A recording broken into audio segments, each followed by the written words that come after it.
ভাত নাই, তোমরা ভাত খাচ্ছ, আমি খাবো না? আমার কষ্টে উপার্জন করা টাকার ভাত প্লেটটা দেন, তোকে ভাত দিচ্ছি। খাবো। আসসালামু আলাইকুম এভরিওয়ান, কি অবস্থা সবার, কেমন আছেন আপনারা সবাই? আই হোপ আপনারা সবাই অনেক বেশি ভালো আছেন এবং আল্লাহর রহমতে আমি অনেক ভালো আছি। তো ভিউয়ার্স, আজকের এই ভিডিওতে আমি আপনাদের সাথে দেখাবো আপনারা আপনাদের হাতে থাকা অ্যান্ড্রয়েড মোবাইলটি দিয়ে আপনাদের পছন্দের নাটক অথবা আপনাদের পছন্দের মুভি ক্লিপ কিভাবে এই ধরনের HDR এডিটিং করবেন। তো ভিউয়ার্স, আজকের ভিডিওটা না টেনে সম্পূর্ণ ভিডিওটা দেখলে কিন্তু আপনিও শিখে যাবেন কিভাবে এই ধরনের নাটকের ক্লিপ HDR এডিটিং করতে হয়। তো ভিউয়ার্স, আজকের ভিডিওটা খুবই ইন্টারেস্টিং হতে চলতেছে। তো ভিডিওটা কেউ টেনে স্কিপ করে দেখবেন না, টেনে স্কিপ করে দেখলে হয়তো আপনারা কিছু বুঝতে পারবেন না। তো ভিউয়ার্স, আপনাদের সাথে আছে আমি অন্তর, আপনারা দেখতেছেন টেক অন্তর ইউটিউব চ্যানেল। যে সকল বন্ধুরা এখন আমাদের চ্যানেলটিকে সাবস্ক্রাইব করেনি, এখনই সাবস্ক্রাইব করে দেন, আর যারা অলরেডি সাবস্ক্রাইব করে রাখছেন তাদেরকে অসংখ্য অসংখ্য ধন্যবাদ। তো ভিউয়ার্স, চলেন ভিডিওটা শুরু করা যাক। তো ওয়েলকাম ব্যাক গাইস, আমরা চলে আসলাম মোবাইল স্ক্রিনে আসার পর আমাদের এই ধরনের নাটকের ক্লিপস এডিটিং করার জন্য একটি অ্যাপ্লিকেশন প্রয়োজন হবে। অ্যাপ্লিকেশনের নাম হচ্ছে ইলাইট। তো আপনার গুগল প্লে স্টোর থেকে এই ইলাইট অ্যাপসটা ইনস্টল করে নেবেন। আর আপনারা যদি এই ইলাইট প্রো ভার্সনটা চান তাহলে আমার টেলিগ্রাম চ্যানেল থেকে ডাউনলোড করে নেবেন। তো ডাউনলোড করার পর ইলাইট অ্যাপসটা ওপেন করবেন। তো ইলাইট অ্যাপসটা ওপেন করার পর আপনাদের সামনে এরকম একটি ইন্টারফেস শো হবে। তো আপনারা যদি প্রথমবার এই অ্যাপসটি ওপেন করেন তাহলে আপনাদের কাছে অ্যালাউ চাইতে পারে, তো অ্যালাউগুলো দিয়ে নেবেন। তো অ্যালাউগুলো দেওয়ার পর নিচে দেখতে পারতেছেন টেমপ্লেট নামে একটি অপশন, তো টেমপ্লেট অপশনে ক্লিক করবেন। তো টেমপ্লেট অপশনে ক্লিক করার পর উপরে দেখতে পারতেছেন আপলোড XML ফাইল নামে একটি অপশন। তো আপলোড XML ফাইলে একটা ক্লিক করবেন। তো আপলোড XML ফাইলে ক্লিক করার পর আপনাদের সামনে এরকম একটি ইন্টারফেস হবে।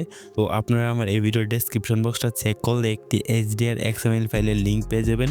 তো HDR XML ফাইলের লিঙ্কে ক্লিক করে HDR XML ফাইলটা ডাউনলোড করে নেবেন। তো ডাউনলোড করার পর উপর থেকে 3 ডট আইকনে ক্লিক করবেন। দেন এখান থেকে ডাউনলোডটা সিলেক্ট করবেন। দেন এখান থেকে আবার ডাউনলোডটা সিলেক্ট করবেন। দেন এখান থেকে HDR XML ফাইলটা উপরে শো করবে, তো এখান থেকে সিলেক্ট করবেন।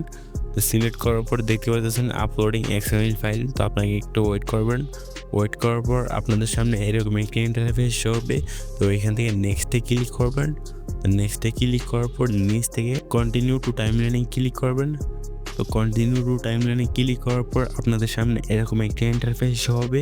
তো এখানে সব কাজ কমপ্লিট করা আছে, শুধুমাত্র আপনাদের ভিডিওটা এখানে ইম্পোর্ট করলে হয়ে যাবে। তো ভিডিওটা ইম্পোর্ট করার জন্য নিচে দেখতে পাচ্ছেন প্লাস অপশন, তো প্লাস অপশানে ক্লিক করবেন। দেন এখান থেকে মিডিয়াতে ক্লিক করবেন। তো আপনারা আপনাদের যে ভিডিওটা এডিটিং করতে চাচ্ছেন, সেটা হোক নাটকের ক্লিপ অথবা মুভির ক্লিপ, তো এখান থেকে ভিডিওটাকে সিলেক্ট করে নেবেন। তো আমি একটি ভিডিও সিলেক্ট করে দিতেছি। দেন এই ভিডিওটার লেয়ারটাতে আমরা ক্লিক করে ধরে রাখবো। তারপর এই ভিডিওটার লেয়ারটা আমরা নিচে নিয়ে আসবো। তো নিচে নিয়ে আসলে দেখতে পারবো HDR এডিটিং হয়ে গেছে।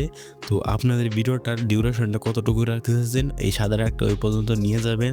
তো আপনাদেরকে দেখানোর জন্য আমি এখান থেকে 40 সেকেন্ড রেখে দিতেছি। তো 40 সেকেন্ডে আসার পর ভিডিওটার লেয়ারটাতে ক্লিক করব। দেন এখান থেকে এই অপশনটাতে ক্লিক করব, তাহলে কিন্তু আমাদের বাড়তি অংশটা ডিলিট হয়ে যাবে। তো ডিলিট হয়ে যাওয়ার পর আবার প্রথমে চলে আসবো। প্রথমে চলে আসার পর এই চোখ অপশনগুলো দেখতে পাচ্ছেন। তো চোখ অপশন আমরা ক্লিক করে ধরে রাখবো। দেন নিচেটাকে ক্লিক করবো। দেন আবার নিচেটাকে ক্লিক করার পর আমরা ভিডিওটা লাস্টে চলে আসবো। তো লাস্টে চলে আসার পর এই অপশানে ক্লিক করবো, তাহলে কিন্তু এই ইফেক্টগুলো আমাদের পুরো ভিডিওতে অ্যাপ্লাই হয়ে যাবে। তো আমি ভিডিওটাকে প্লে করে দেখাই, তাহলে কিন্তু দেখতে পারতেছেন কত সুন্দর HDR এডিটিং হয়ে গেছে। তো এইখান থেকে ভিডিওটা গ্যালারিতে সেভ করার জন্য উপরে এই এর অপশান দেখতে পাচ্ছেন। তো এর অপশানে ক্লিক করবেন। তারপর এই এর অপশানে ক্লিক করে আপনার রেজলিউশন সিলেক্ট করতে পারবেন। তো আমি এখান থেকে 1080p রেজলিউশন করে দিলাম। তারপর নিচ থেকে দেখতে পাচ্ছেন এক্সপোর্ট নামে একটি অপশন, তো এক্সপোর্টে ক্লিক করবেন।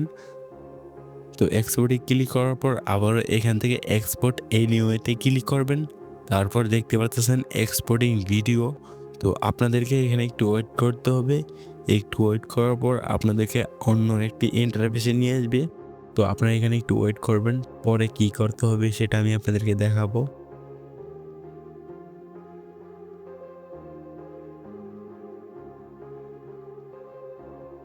তো ভিউয়ার্স, এখানে একটু ওয়েট করার পর আপনাদের সামনে এরকম একটি ইন্টারফেস শো হবে। তো আপনারা নিচ থেকে দেখতে পাচ্ছেন বাম পাশে সেভ নামে একটি অপশন, তো সেভ অপশনে ক্লিক করবেন। তো সেভ অপশনে ক্লিক করার পরে কিন্তু আপনাদের এই ভিডিওটা গ্যালারিতে সেভ হয়ে যাবে। আশা করতেছি ভিউয়ার্স আজকের ভিডিওটা সম্পূর্ণ দেখার পর এই ধরনের HDR নাটক কিভাবে এডিটিং করতে হয় সেটা শিখে গেছেন। তো ভিউয়ার্স আজকের ভিডিওটা এই পর্যন্তই ছিল। তো ভিডিওটা কেমন লাগছে তো অবশ্যই কমেন্টে জানাতে ভুলবেন না। তো ভিউয়ার্স দেখা হচ্ছে এরকমই নতুন নতুন ভিডিওতে। ততক্ষণ অবশ্যই ভালো থাকবেন, সুস্থ থাকবেন। আল্লাহ হাফেজ।